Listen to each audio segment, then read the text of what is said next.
അടുത്ത് നമ്മൾ നോക്കാൻ പോകുന്നത് റിസ്ക് മാനേജ്മെൻ്റ് ആണ്. റിസ്ക് മാനേജ്മെൻ്റ് എന്ന് പറയുമ്പോഴത്തേനും നമ്മൾക്ക് ഫ്യൂച്ചറിൽ വരാൻ സാധ്യതയുള്ള റിസ്കുകളെ മനസ്സിലാക്കുക, അത് പ്രൊജക്റ്റിനെ എങ്ങനെ ബാധിക്കും, അതിൻ്റെ ക്വാളിറ്റീനെ അതിൻ്റെ ക്വാണ്ടിറ്റീനെ എങ്ങനെ ബാധിക്കും, അതിനെ എങ്ങനെ നമുക്ക് ആ ഒരു ആക്ഷൻ എടുക്കാനായിട്ട് പറ്റും, റിസ്കിനെ അവോയ്ഡ് ചെയ്യാനായിട്ട് എന്നീ കാര്യങ്ങളൊക്കെയാണ് നമ്മൾ റിസ്ക് മാനേജ്മെൻറ്റിൽ മനസ്സിലാക്കുന്നത്. റിസ്ക് തന്നെ നമുക്ക് 3 കാറ്റഗറീസ് ആയിട്ട് ഇതിനെ ഡിവൈഡ് ചെയ്യാം. The first one is project risk. Project risk എന്ന് പറയുമ്പം നമ്മളുടെ ഒരു പ്രൊജക്റ്റിൻ്റെ ഷെഡ്യൂളിനെയോ പ്രൊജക്റ്റിൻ്റെ റിസോഴ്സസിനെ അഫക്റ്റ് ചെയ്ത് കഴിഞ്ഞാൽ അതിനെ പ്രൊജക്റ്റ് റിസ്ക് എന്ന് നമുക്ക് ടേം ചെയ്യാനായിട്ട് സാധിക്കും.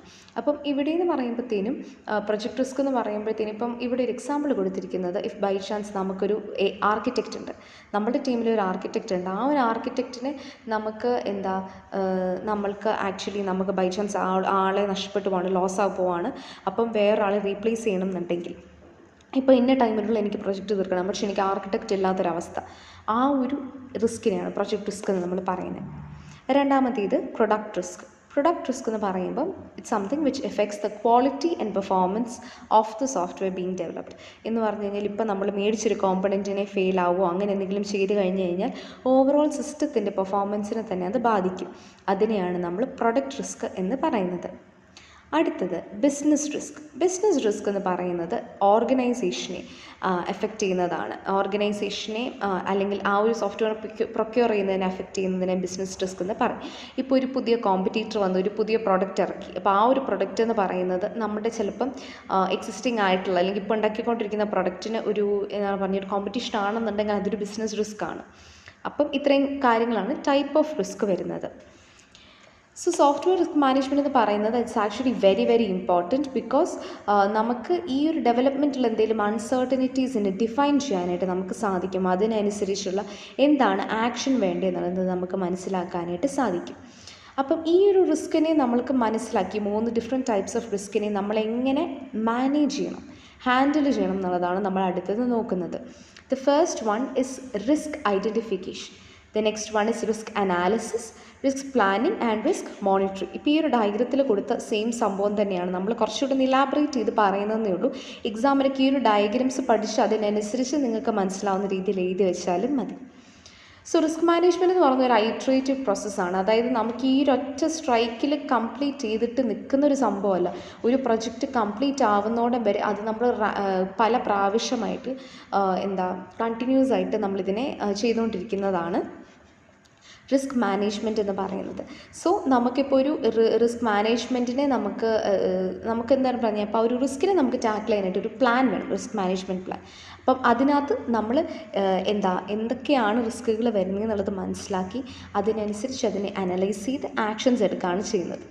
ആദ്യത്തെ മെത്തേഡ് എന്ന് പറയുന്നത് റിസ്ക് ഐഡൻറ്റിഫിക്കേഷനാണ്. റിസ്ക് ഐഡൻറ്റിഫിക്കേഷൻ എന്ന് പറയുന്നത് ഫസ്റ്റ് സ്റ്റേജാണ് ഓഫ് റിസ്ക് മാനേജ്മെൻറ്റ്. അപ്പം അതിനകത്തെന്ന് പറയുമ്പോൾ from the name it self നമ്മൾക്ക് ഒരു സോഫ്റ്റ്വെയർ എഞ്ചിനീയറിംഗ് പ്രോസസ്സിൽ നമ്മൾ ഫേസ് ചെയ്യാൻ പോകുന്ന റിസ്കുകൾ, പ്രശ്നങ്ങൾ ഒക്കെ മനസ്സിലാക്കി അത് ടാക്കിൾ ചെയ്യുക എന്നുള്ളതാണ്. സോ ഐഡൻറ്റിഫൈ നമ്മൾ ഏതാണെന്നുള്ളത് കണ്ടുപിടിക്കണം. അപ്പം ഇതിനെ ഹെൽപ്പ് ചെയ്യാനായിട്ട് നമുക്ക് നമ്മുടെ ടീമിനെ യൂസ് ചെയ്യാം. അപ്പം what all are the possible risk that we can encounter, അതിനെ ബ്രെയിൻ സ്റ്റോം ചെയ്ത് നമുക്കത് ഐഡൻറ്റിഫൈ ചെയ്യാനായിട്ട് സാധിക്കും.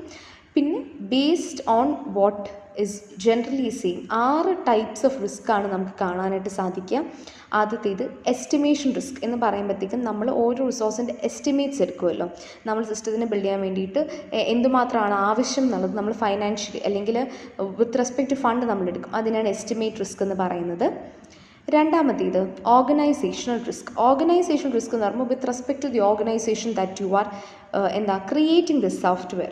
അപ്പം ഈ ഒരു സോഫ്റ്റ്വെയർ ക്രിയേറ്റ് ചെയ്യുമ്പോഴത്തേനും വാട്ട് ഈസ് ദാറ്റ് തിങ് അല്ലെങ്കിൽ what are the possible risk that can come from the organisation, അതാണ് ഓർഗനൈസേഷൻ റിസ്കിൽ വരുന്നത്. മൂന്നാമത്തേത് പീപ്പിൾസ് റിസ്ക്. പീപ്പിൾസ് റിസ്ക് എന്ന് പറയുമ്പോഴത്തേക്കും ഡെവലപ്മെൻറ്റ് ടീമിലുള്ള ആൾക്കാരിൽ നിന്നും വരുന്ന എന്തൊക്കെ റിസ്കുകളാണുള്ളത് എന്നുള്ളത് അനലൈസ് ചെയ്യാം. നാലാമത്തേത് റിക്വയർമെൻറ്റ് റിസ്ക്. റിക്വയർമെൻറ്റ് റിസ്ക് എന്ന് പറയുമ്പോഴത്തേക്കും കസ്റ്റമറിൻ്റെ റിക്വയർമെൻറ്റ് ബേസിസിലായിരിക്കും ഇത് വരുന്നത്.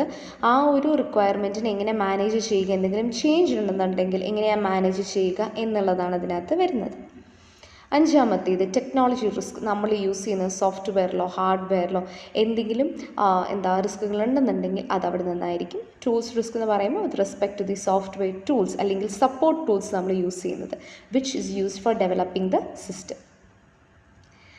രണ്ടാമത്തെ പോയിന്റ് എന്ന് പറയുന്നത് റിസ്ക് അനാലിസിസ് ആണ്. നമ്മൾ റിസ്കിനെ ഓൾറെഡി കണ്ടുപിടിച്ചു. ഇനി ഈ റിസ്കിനെ നമ്മൾ എങ്ങനെ അനലൈസ് ചെയ്യണം എന്ന് വെച്ചാൽ ഈ ഒരു റിസ്കിൻ്റെ ഇമ്പാക്റ്റ്, ഇതിൻ്റെ പ്രോബബിലിറ്റി, ഇതിൻ്റെ സീരിയസ്നെസ് അനലൈസ് ചെയ്യണം, ഒരു ജഡ്ജ്മെൻറ്റ് ഉണ്ടാക്കണം. സോ ബേസ്ഡ് ഓൺ ആ ജഡ്ജ്മെൻ്റ് ആയിരിക്കും നമ്മളിതിനെ എങ്ങനെയാണ് ഡീൽ ചെയ്യുന്നത് എന്നുള്ള ഒരു തീരുമാനത്തിലോട്ട് നമ്മൾ എത്തുന്നത്. സോ യൂഷ്വലി നമ്മൾ ഇതിൻ്റെ പ്രോബബിലിറ്റി നമ്മൾ മെഷർ ചെയ്യുന്നത് as insignificant, low, moderate, high or very high ആയിട്ടായിരിക്കും. പിന്നെ ഇതിൻ്റെ എഫക്റ്റ് എന്ന് പറയുന്നത് കറ്റാസ്ട്രോഫിക് ആയിരിക്കാം, സീരിയസ് ആയിരിക്കാം, ടോളറബിൾ ആയിരിക്കാം, അല്ലെങ്കിൽ ഇൻസിഗ്നിഫിക്കൻ്റ് ആയിരിക്കാം. സോ ബേസിക്കലി എഫക്റ്റും പ്രോബബിലിറ്റിയും മനസ്സിലാക്കുക എന്നുള്ളതാണ് റിസ്ക് അനാലിസിസിൻ്റെ കീഴിൽ വരുന്നത്. സോ ഈ ഒരു റിസ്കിനെ നമ്മൾ അനലൈസ് ചെയ്തു റാങ്ക് ചെയ്ത് കഴിഞ്ഞിട്ട് നമ്മൾ അത് കഴിഞ്ഞിട്ടുള്ള അത് കഴിഞ്ഞിട്ടാണ് നമ്മൾ നെക്സ്റ്റ് ഈ ഒരു റിസ്കിനെ എങ്ങനെ കോപ്പപ്പ് ചെയ്യണം എന്നുള്ള കാര്യം ആലോചിക്കുന്നത്. തേർഡ് സ്റ്റെപ്പ് എന്ന് പറയുന്നത് റിസ്ക് പ്ലാനിങ് ആണ്. റിസ്ക് പ്ലാനിങ് എന്ന് പറയുമ്പോഴത്തേനും നമ്മൾക്ക് ഈ വരുന്ന റിസ്കിനെ എങ്ങനെയാണ് നമ്മൾ സ്ട്രാറ്റജീസ് യൂസ് ചെയ്തിട്ട് ഇപ്പം ഈ റിസ്കിനെ നമ്മളെങ്ങനെ ടാക്കിൾ ചെയ്യും, നമ്മുടെ പ്രൊജക്റ്റിനെ ത്രെറ്റൻ ചെയ്യാത്ത രീതിയിൽ എങ്ങനെ നമ്മൾ അതിനെ ടാക്കിൾ ചെയ്യും എന്നുള്ളതാണ് റിസ്ക് പ്ലാനിങ്ങിൽ നമ്മൾ കാണുന്നത്.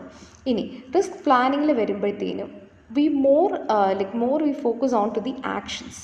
നമ്മളുടെ പ്രൊജക്റ്റിനെ ഡിസ്റ്റർബ് ചെയ്യാത്ത രീതിയിൽ പ്രോബ്ലത്തിനെ ഐഡൻറ്റിഫൈ ചെയ്തിട്ടുണ്ടെന്നുണ്ടെങ്കിൽ ആ റിസ്കിനെ എങ്ങനെ ടാക്കിൾ ചെയ്യാനായിട്ട് പറ്റും. സോ ഇതിൽ നിന്നും നമുക്ക് ഒരു കാര്യം കൂടെ നമുക്ക് ചെയ്യാനായിട്ട് പറ്റുമെന്ന് വെച്ചിട്ട് നമ്മളിപ്പം റൺ ചെയ്യുന്ന പ്രൊജക്റ്റിനെ നമുക്ക് മോണിറ്റർ ചെയ്തിട്ട് അതിനനുസരിച്ച് നമുക്ക് എങ്ങനെയാണ് ഇപ്പം എങ്ങനെയാണ് റിസ്ക് വരാൻ ചാൻസ് ഉള്ളത് എന്നുള്ളത് ഡിറ്റക്റ്റ് ചെയ്യാനായിട്ട് സാധിക്കും. അതിൻ്റെ കൂട്ടത്തിൽ തന്നെ നമുക്ക് പറ്റുന്നൊരു സംഭവമാണ് വാട്ട് ഇഫ് ക്വസ്റ്റ്യൻസ് നമുക്ക് ചോദിക്കാം. സോ ഈ വാട്ട് ഇഫ് ക്വസ്റ്റ്യൻസ് ചോദിക്കുമ്പോഴത്തേനും വി അനലൈസ് ബോത്ത് ഇൻഡിവിജ്വൽ റിസ്ക്കും പിന്നെ എല്ലാ റിസ്ക് ഫാക്ടേഴ്സിൻ്റെ കോമ്പിനേഷനും എക്സ്റ്റേണൽ ഫാക്ടേഴ്സ് എന്തെങ്കിലും ഉണ്ടെങ്കിൽ അതും അനലൈസ് ചെയ്യാനായിട്ട് പറ്റും.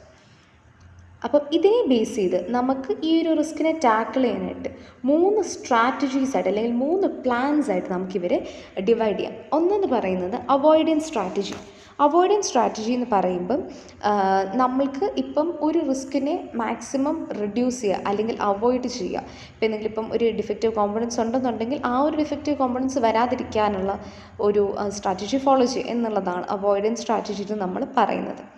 രണ്ടാമത്തേത് മിനിമൈസേഷൻ സ്ട്രാറ്റജി എന്ന് പറയുമ്പോഴത്തേനും നമുക്ക് ഈ ഒരു റിസ്കിനെ അവോയ്ഡ് ചെയ്യാനായിട്ട് പറ്റത്തില്ല, അല്ലെങ്കിൽ അത് നിർത്താനായിട്ട് പറ്റത്തില്ല. എന്നാൽ അതിൻ്റെ ഇമ്പാക്റ്റ് ചിലപ്പോൾ മിനിമൈസ് ചെയ്യാനായിട്ട് നമുക്ക് സാധിക്കുന്നുണ്ടെങ്കിൽ അതായിരിക്കും നമ്മൾ അടുത്തത് നോക്കുന്നത്. മൂന്നാമത്തേത് കണ്ടിജൻസി പ്ലാൻ എന്ന് പറയുന്നത് ഇപ്പം എന്താണെന്നുണ്ടെങ്കിലും ഇതിലേറ്റവും വേഴ്സ്റ്റേ നടക്കത്തുള്ളൂ എന്നുള്ള രീതിക്ക്, ഇപ്പം ഏറ്റവും മോശപ്പെട്ട സിറ്റുവേഷൻ നമുക്ക് വരത്തുള്ളൂ എന്നുള്ള രീതിക്ക് നമ്മളുടെ പ്രോബ്ലത്തിനെ മുന്നിൽ കാണുന്നതും അതിന് കോപ്പപ്പ് ചെയ്യാനൊരു സ്ട്രാറ്റജി ജനറേറ്റ് ചെയ്യുന്നതുമാണ് കണ്ടിജൻസി പ്ലാൻ എന്ന് പറയുന്നത്. അപ്പോൾ ഇത്രയും കാര്യങ്ങളാണ് നമ്മുടെ തേർഡ് സ്റ്റെപ്പിൽ വരുന്നത്, റിസ്ക് പ്ലാനിങ്ങിൽ വരുന്നത്. ഫോർത്ത് സ്റ്റെപ്പ് എന്ന് പറയുന്നത് അല്ലെങ്കിൽ ഫോർത്ത് പാർട്ട് എന്ന് പറയുന്നതാണ് റിസ്ക് മോണിറ്ററിങ് എന്ന് പറയുന്നത് നമ്മൾ കണ്ടുപിടിച്ചു റിസ്ക് എന്തൊക്കെയാണ്, റിസ്കിനൊക്കെ എന്തുമാത്രം ഇമ്പാക്റ്റ് ഉണ്ടാവുന്നത്. പക്ഷേ in general without checking your assumptions എങ്ങനെയാണ് നമ്മളുടെ ഒറിജിനൽ പ്രൊജക്റ്റിനകത്ത് ഈ ഒരു റിസ്കിൻ്റെ എന്നാൽ പറഞ്ഞ് ഇമ്പാക്റ്റ് വരുന്നതെന്ന് മനസ്സിലാക്കാനായിട്ട് റിസ്ക് മോണിറ്ററിങ് ഒരുപാട് സഹായിക്കും. അതായത് എന്തൊക്കെ റിസ്കുകളുണ്ടോ അതിനെ നമ്മൾ റെഗുലറായിട്ട് അസസ് ചെയ്യണം. ആ റിസ്ക് മോറോലെസ് പ്രോബബിൾ ആവുന്നുണ്ടോ, നമ്മൾ പ്രെഡിക്റ്റ് ചെയ്യുന്ന പോലെയാണ് വന്നിരിക്കുന്നത് എന്നുള്ളത് നമ്മൾ ചെക്ക് ചെയ്യണം. ആൻഡ് ആ ഒരു റിസ്കിൻ്റെ എന്തെങ്കിലും എഫക്റ്റോ കാര്യങ്ങളോ ഉണ്ടോ എന്നുള്ളതും കൂടി നമ്മൾ നോക്കേണ്ട ആവശ്യമുണ്ട്. അപ്പം ഇതിനനുസരിച്ച് പ്രൊജക്റ്റിൻ്റെ ഓരോ സ്റ്റേജിലും നമ്മൾ മോണിറ്റർ ചെയ്യേണ്ട ആവശ്യമുണ്ട്. അതിൻ്റെ സീരിയസ്നെസ്സും കോൺസിക്വൻസസും ഒക്കെ മനസ്സിലാക്കേണ്ട ആവശ്യമുണ്ട്. അപ്പം അത്രയും കാര്യങ്ങളാണ് റിസ്ക് മാനേജ്മെൻറ്റിൽ നമ്മൾ സംസാരിക്കുന്നത്.